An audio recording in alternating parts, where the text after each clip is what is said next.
You've made it to Chiro Hustle. Sit back and learn from the greatest influencers in the profession on the world's #1 chiropractic podcast.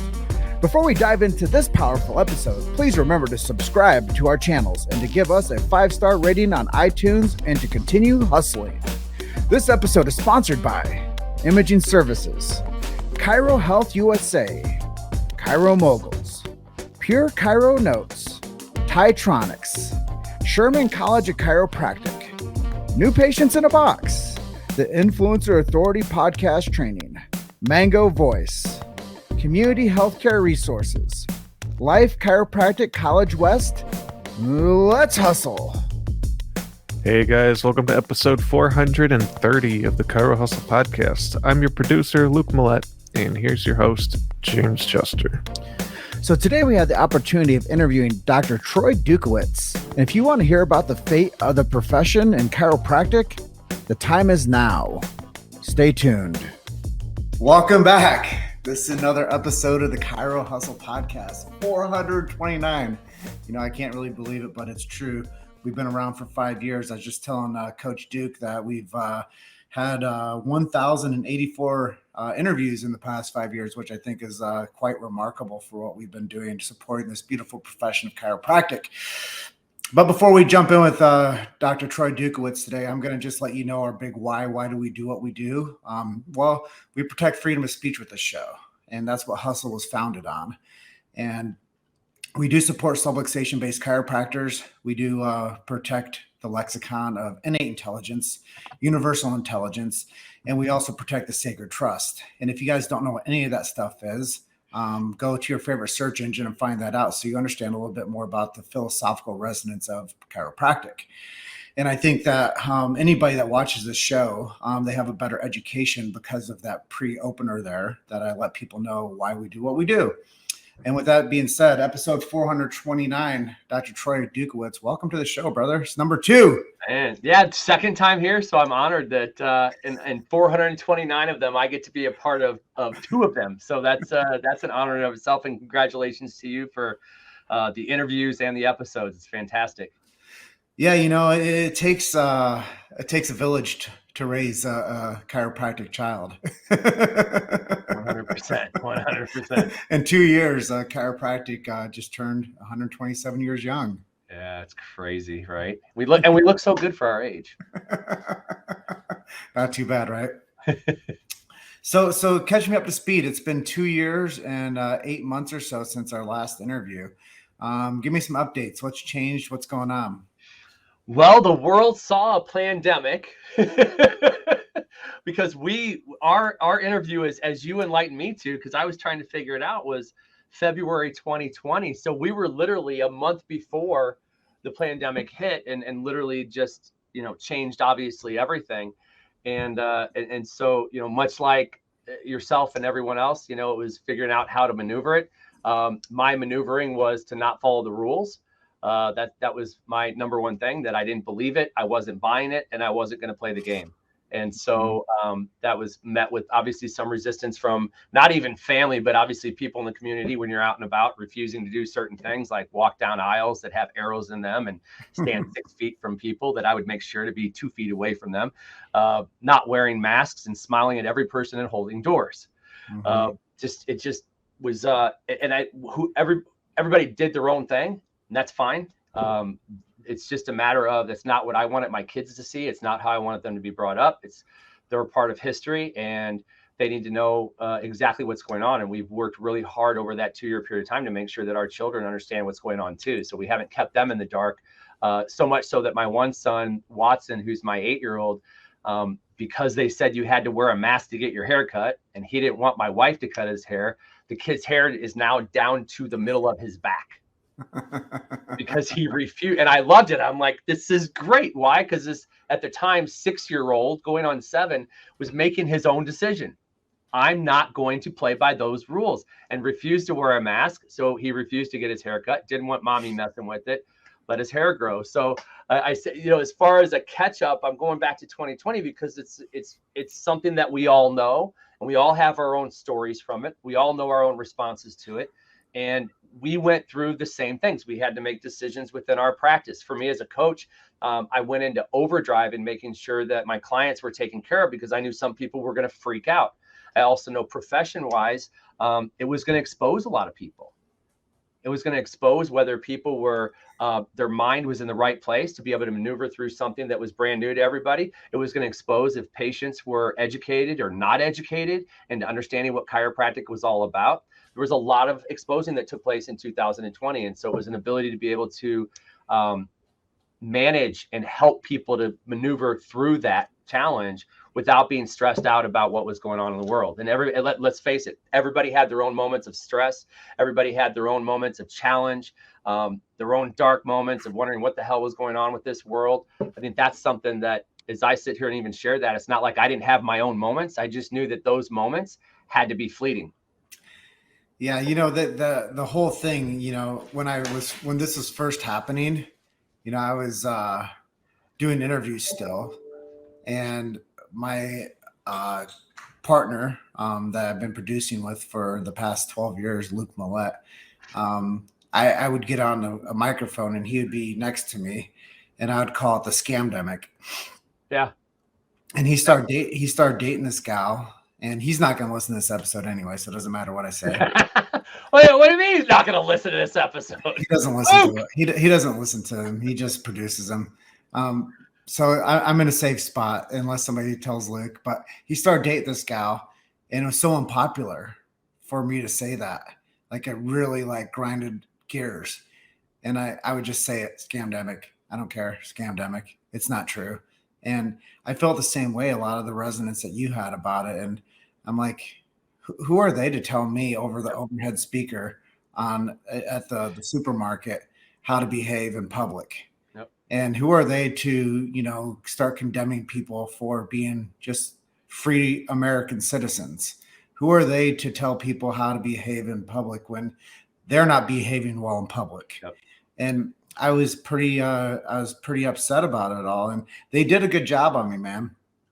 I'm not gonna lie. Yep. It really started to decay, like some of my fear, and it started to uproot a lot of my foundation, and I started getting really torn up by it. And I was that guy that thought the grocery store was going to shut down. I was the guy that was like, well, if I have to drink out of my bathtub and fill it up full of water, I need potable tablets. And I thought that we were really destined for a crash course of the shutdown of humanity shortly. Yep. I was super afraid. I bought solar generators, and I bought fishing gear, and I bought MREs,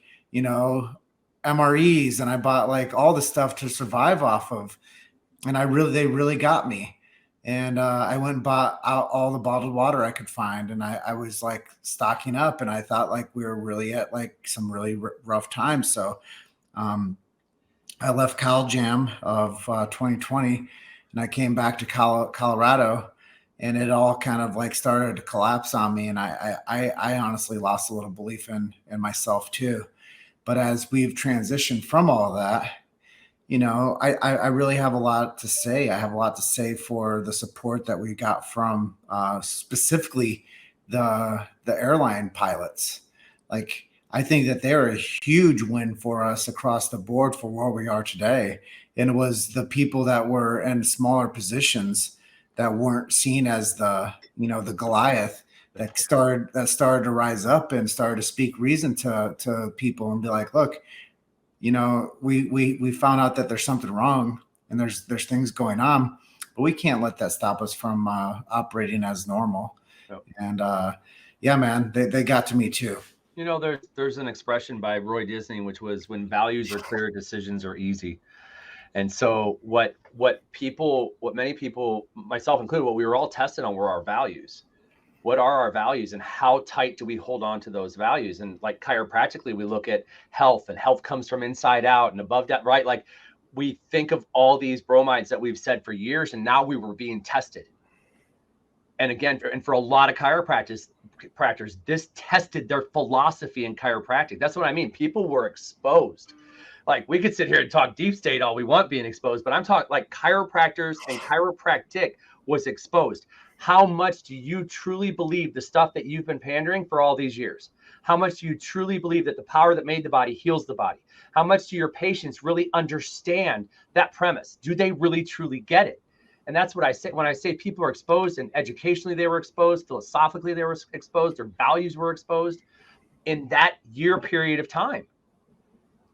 And it's the matter of, and like you just said it, I said it, like, yeah, we all had our moments, man, because I was listening to stuff. I started tuning in too. Like I went out, I bought my first ever, I'm just going to show it to you on air. I'm not even like, this is live, folks. I'm pulling it out right now. Like, I went out and I got my first gun. Me too. Right? Because of the pandemic. Mm-hmm. I have 3 now. Why? I have 2. Because of the pandemic. I also have, just like I have survivals food here and in a storage unit. And I have survivals. I'm still stocking up on. I'm getting silver. I bought some crypto and playing that game. Like, all these things people said to do for survival, I took seriously. Because what it did do is it exposed. So for me, as a family man, as a husband, as a father, it exposed that I wasn't prepared should something happen. And yet, chiropractically, for years, we've all talked about be proactive with your health. And yet I wasn't being proactive with our lives. So that thrust me down a completely different path. And the thing is if you lean into this, you go, well, I know where Troy's focus was. There were periods where I was literally physically scared of things that were happening, things I thought could happen, but I couldn't stay there. Why? Because I had to do what I could to protect my family. I had to do what I could to protect the kingdom. I had to do what I could to make sure that the people around me that I love the most were taken care of. So I didn't have time to stay in that place. I had to, and I didn't like the word pivot. It was like shift, full on shift and get your ass moving in another direction.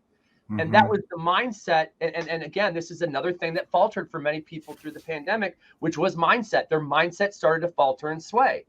And so I had to shift that myself, because I'm also sitting here leading people, and I had to make sure that they could feel it was a real genuine shift, not just this, somebody posturing that they've made a move, but they're actually making the moves.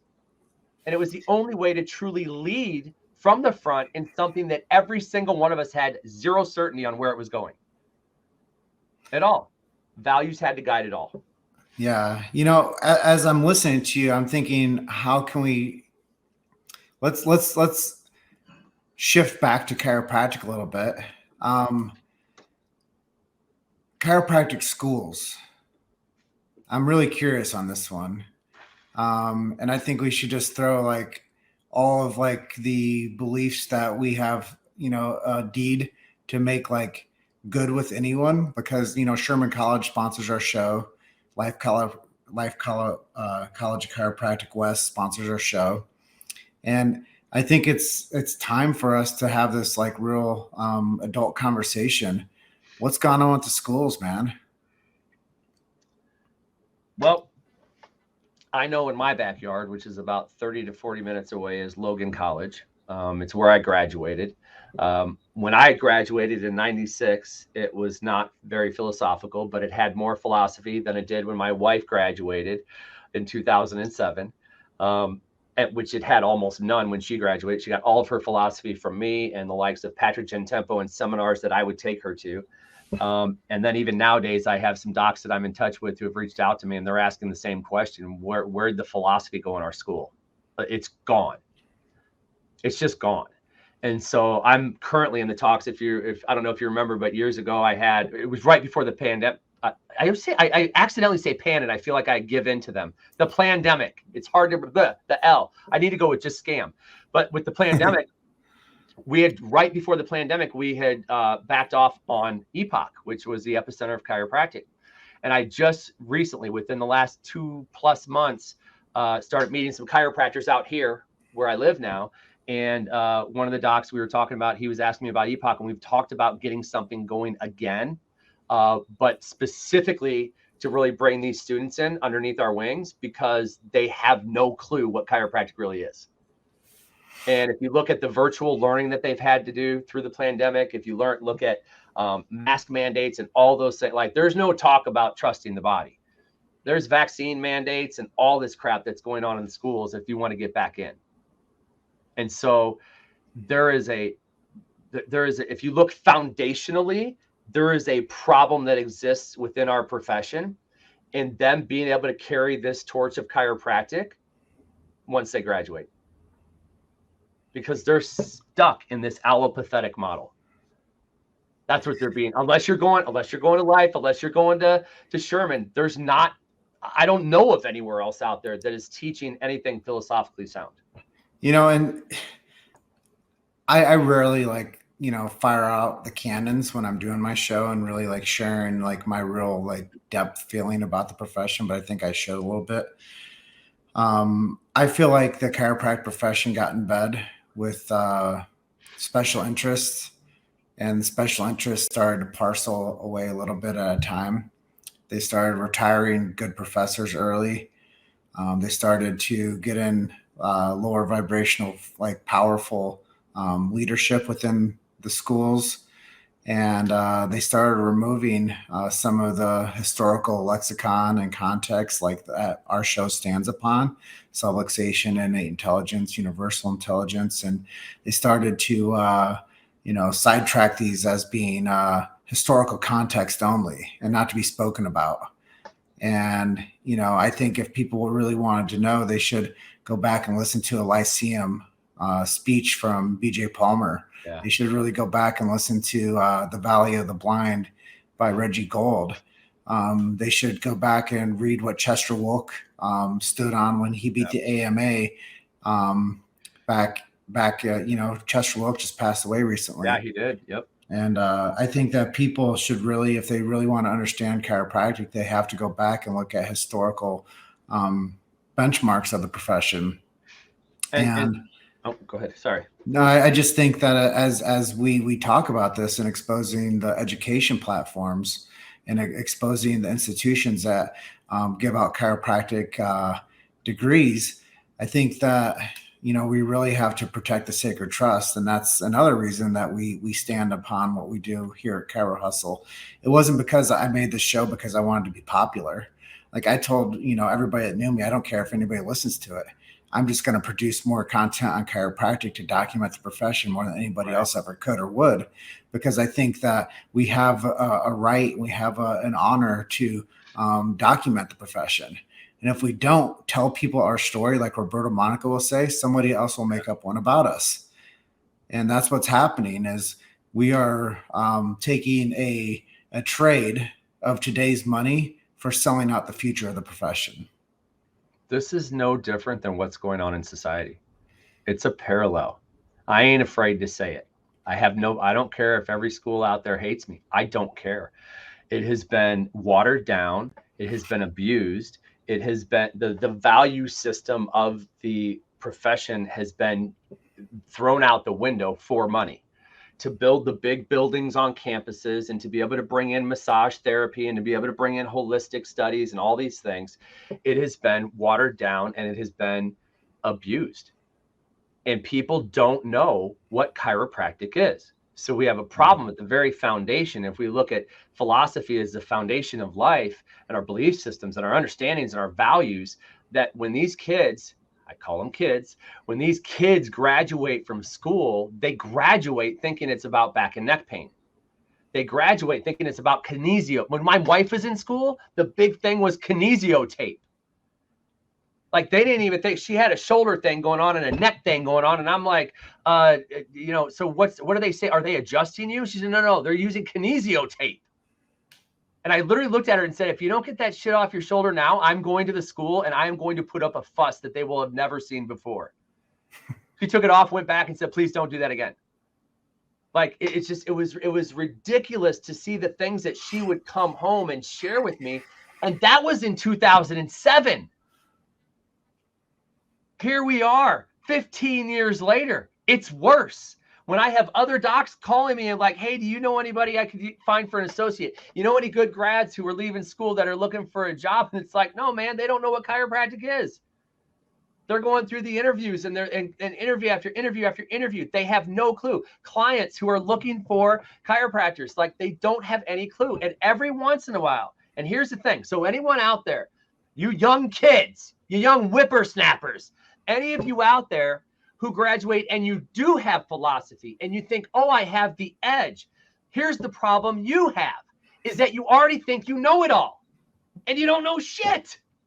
You don't know anything until you get into an office and you start taking care of real people that aren't numbers like you've been told in clinic. You have to actually put your hands on people, love and serve them and connect to them. And if you love and you serve and you do it with a gratuitous heart, we'll call it a gratuitous heart, the entire world will change. But no, you know how I know? Because I have multiple docs. I mean, seriously, these kids are coming in demanding high amounts of money with low level experience. And then if they do get hired, they're telling the docs what to do because it's something that they learned working in somebody else's office. Humble yourself. You gotta. I remember graduating from school. The only thing that I had were the blazing piezoforms. That was it. I had no philosophy, but I knew the adjustment could do great things. I don't know where I got that from. It was innately inside of me that the chiropractic adjustment could do something great. Everything I learned about chiropractic was after. I learned about the green books after chiropractic school, not in chiropractic school. I didn't even learn about chiropractic being an associate because her philosophy was not that of the philosophy of chiropractic. But I knew these could do great things. And I still went into an office and I humbled myself and I shut up and I listened and I learned everything that I wanted to do in chiropractic and everything I didn't want to do. And I put that into my own practice.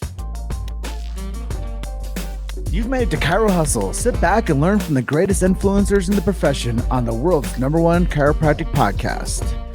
This episode is sponsored by Imaging Services, Chiro Health USA, Chiro Moguls, Pure Chiro Notes, Titronics, Sherman College of Chiropractic, New Patients in a Box, the Influencer Authority Podcast Training, Mango Voice, Community Healthcare Resources, Life Chiropractic College West. Let's hustle.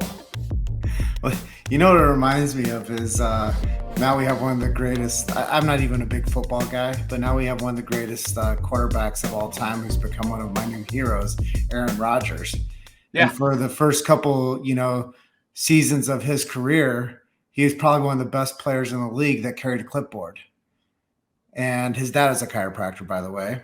Yep. But still is a chiropractor. He got lambasted for letting people know that his dad is a chiropractor. Yep. Yep. But when it comes down to it, the man stood for principle throughout this whole scamdemic. Yep. And he really went to, like I said about the airline pilots, like standing in the gap and fighting for freedom of health.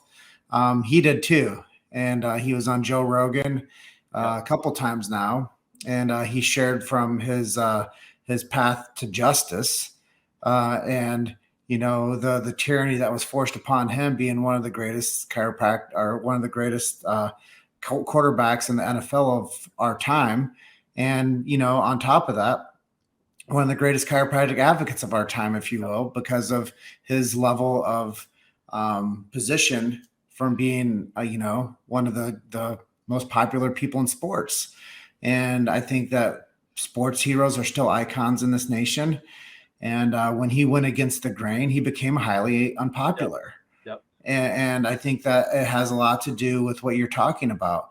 What we're talking about on this show today within the chiropractic space, it might be highly unpopular. Yep. But for when you're talking about, you have people that you coach that want associates come out that have some philosophy, know how to adjust. I feel like you have to untrain these chiropractic students, give them a clipboard, tell them to follow, a professional chiropractic adjuster around for a while and learn how to be humble and to be thankful for the opportunity to do this stuff. And if they wanted to go do it themselves, they should go figure it out themselves and don't come in looking for a position. When you have it all figured out, you should probably just go get your own job and start your own brick and mortar. Yep. But I do think that there is a change of tide right now. There's a lot of people out there that are actually teaching adjusting seminars. I think we need to have philosophical seminars. And I think that all people that graduate from chiropractic schools that aren't Sherman, Life, or Life West, they should have to go to these philosophical seminars and learn about philosophy before they can actually go and put their hands on people in a professional setting. because I think that that's where the disconnect is. They come out as glorified physical therapists that call themselves chiropractors, that say chiropractic medicine on their diplomas. And it befuddles me that that's even a thing, that they actually can like have somebody walk across the stage and get a chiropractic medicine degree. Yeah. It blows my mind that that's even a thing. How did they sneak that one in? Slowly. They've been slowly dripping for years, my friend. Yeah. That's the thing. Fred Barge would be like, I'm sure he's like tumbling around. Deep. Yeah. I want to speak to this real quick because it comes back to really something that has been kind of at the center of this, which is if you go back to Aaron Rodgers, why did Aaron Rodgers speak up? Why did Aaron Rodgers hold his ground? Why did Aaron Rodgers go against everything that the whole NFL was about? I'm going to come back to this word because I want to stress how important this is. It doesn't matter. And I'm going to say the clipboard too. Number one, values. It came back to his values, his value system, and he stood his ground when it came to his health and his freedom of speech and his ability to use his position to actually share a message. Even though it was against mainstream media, it was against everything that the NFL stood for. He had values and he stood by them. Number one. Number two, the clipboard. You know what's great about even people like him, even though he might show up to trainings and stuff like that late, he's also still a student of the game, just like Tom Brady. These are people who continue, even though they've been in the game longer than anyone. They still learn the game. They're still students of the game. They're still working with other people to figure out what's the best angle, the best way they can win the game. And that's that whole point of constantly being willing to learn. So whether you're a newbie, and I'm sitting here telling you to humble yourself and be willing to learn from others, even people who've been out for 26 years can benefit and learn from others. Because there's mindsets and there's skill sets and there's focal points and actions that have to be taken. And so if everybody took that ego and set it aside and stopped worrying about what somebody would think of them, they'd go, okay, you know what? I could really use some work in this, or I need to start pushing myself more over here. Then you continue to grow and expand. It's why, like for me, when we talk about, we talked about Warrior and Warrior Week and Warrior X here before when we were offline. I mean, the reason I went outside of the profession to get coached some 7 years ago was because I wanted to bring something fresh into the profession. I wanted to go out and find out what were the big players doing outside of chiropractic. What were their mindsets? What were their skill sets? What were things they were doing to grow? And how can I bring that in and translate that chiropractically to help this profession to continue to grow? A constant desire to keep learning. Right now, I'll be going through this for the third time starting next week. One of the great old books. And yet this book right here will take, I got the green screen going on here, so you can't really see it. But I mean, this right here, a timeless classic. A timeless classic. I'm gonna go through it for the third time. While everybody else is focusing on getting 18 books read this year, I'm going to go through this book for a third time. Why? Mastery. I'm not interested in reading it and getting 1 or 2 action steps. I'm interested in reading it and learning it and owning it and mastering it and going through it again and again and again till it becomes a part of who I am. I read it one time 10 years ago. I read it one time 5 years ago. Now I'm going through for mastery because the student can keep learning. Yeah, when you talk about this, I believe that we all have a different aptitude for what we need to pay attention to. And John DeMartini once told me this when I first had some time with him. And he said, you have to give yourself permission to be great. No one else is going to do it for you. You have to look at that person in the mirror and you have to be better than that person every day. And, I've always taken that with me. And a couple of my other mentors, Matt Walker, who's episode number 1 of the Chirohustle podcast. Awesome. He was the guy that got me into the profession. And for a while there, he really annoyed me and pushed my buttons. But he would tell me if I just get out of my own way, I could change the world. And then philosophically, my weight trainer, when I was 16 years old, I was a decent athlete. But his name was Herschel Oliver, and I saw him when I was 30, and I'll be 44 soon. And he said, Jimmy, stop taking what people give you and start taking what you want.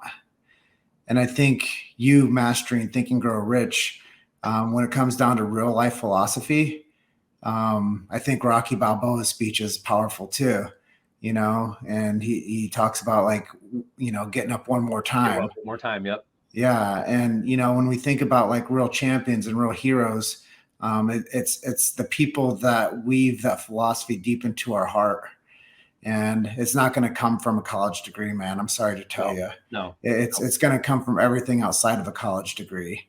And, like you said, you didn't get it until you read the green books when you got out of school. Yeah. You didn't get philosophy until you started going to seminars because they weren't giving it to you at schools.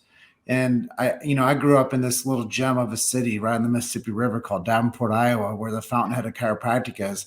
And sorry to say, I think they've sold out their mission and vision. And it's so darn annoying to me to know that, the integrity of what this profession stands on, we still have these people that are like looking through rose-colored glasses thinking that, they're still strong in philosophy there. Yeah. And they're not.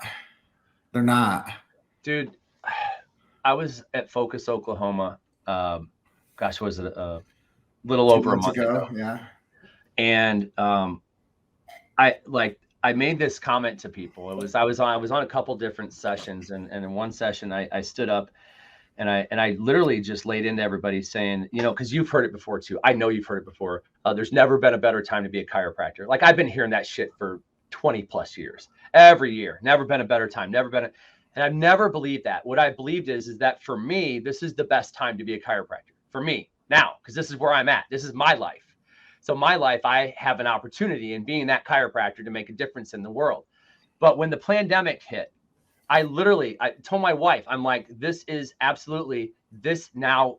That statement means something. There's never been a better time to be a chiropractor, nor a more critical time to be a chiropractor, because the fate of our profession over the next 10, 20, 30, 40, 50 years is happening right now. Just like the fate of the world is happening right now. The fate of this profession is happening right now. We are in the middle of it. We have the opportunity to pass the baton on for chiropractic. We have the opportunity to pass that baton on to the kids that are behind us right now, to the people in the profession who need a hand up, because there are people who are dying on the vine before the pandemic, and it got even worse during. Some even went out of business, or they sold out because of it. Mm-hmm. This, I believe, is not just never been a better time to be a chiropractor. It's the most critical time in our lifetimes to be a chiropractor, and where this profession goes from here. So that 100 years from now, they're able to look back and go, I'll tell you what, they went through some troubling times. They had some challenges, but thank God those people in 2020 to 2035 did what they did, because they saved the chiropractic profession. And I believe that wholeheartedly. Well, I'm going to add a little something to that, if that's okay. Please. There's never been a better time to be a chiropractor with philosophy and purpose. And I think that, they used to say it's not what you know, it's who you know, but I've up leveled that, and it's how you treat who you know. So I think there's up levels to the game. And as you said, it's been a mantra of the profession for a long time. Oh, yeah. There's never been a better time to be a chiropractor, but there's never been a better time to be a chiropractor on purpose, with philosophy and foundational for the future of the chiropractic profession, to that will protect the sacred trust. I think we have to up level the game now, and we have to make more resonance for where we are at today. Like you said, the fate of the profession of chiropractic is right now. Well, we have to up our game, and we have to connect the dots to a higher degree now, because it's that much more critical. And I think that there's a lot more for us to talk about, but we're already over our 30 minutes of our interview today. Is there anything that you like? Is there anything you like to close out with today? Well, my watch must be slow then. It's got to be slow. What is going on? Dang. He gets me all fired up, and he's like, so I got to go, Troy. We'll see you next time. What? You know what? Dang, no, you got me fired up. I love talking to you, and even people don't know we got to connect prior, and it was even fun just being able to connect that way too. I think the big thing is that really bouncing off of what we just said. And there's something that Christopher Kent and Patrick Gentempo have said for years, is that when you're on purpose, you're not alone. I think that's what's important to realize, is that people are not alone. Wherever you are right now, and maybe your business is doing well, but your life isn't doing so well, seek out the support that you need to help you to elevate that life to match what that business is doing. I am big time about family first across the board. I mean, if you follow me at all, you know that's what I am. I have no problem saying it on a podcast or from a stage. It's family first. If I work for somebody, or if I work with a client and like their business is booming and their life isn't, that's a failure in my book. Life has to be booming. Connection has to be there, because life is all about relationships. It's all about like living that best life that you envisioned. And if you're not living that life, get support. There's 429 episodes of people that you could go listen to and probably reach out to get support. So this isn't a plug for like, hey, go coach with Troy. This is a plug for 429 interviews that have taken place, which means that every single one of the people that have been interviewed are willing to offer support.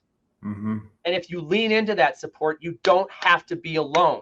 When you're on purpose, you're not alone. I've loved that statement since the first day I heard it. I love it today. I love that you brought it up, that said being on purpose and philosophically sound. And that's what's resonating in my soul right now is, man, the last 2 years and the years ahead, people are going to have challenges. We've had challenges over the last 18 months in our own family, like personal, not business, personal. And it's like everybody has challenges. You're not alone on that. But seek out your mindsets and your skill sets, maybe that you already know that you haven't leaned into, and use them, or reach out to somebody that could give you support to help you, to lift you up. Or I shouldn't say, because I don't lift people up. I support them and help them with the tools, and I give them the accountability to lift themselves up. And when you lean into that, you start to become a stronger leader. And what we need at a critical juncture in the profession is stronger leaders. Amen. That's why I do what I do.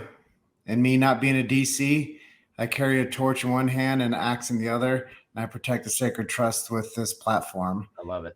And I think it's so important for us all to come together, like you said, and check it out. 429 episodes. It is.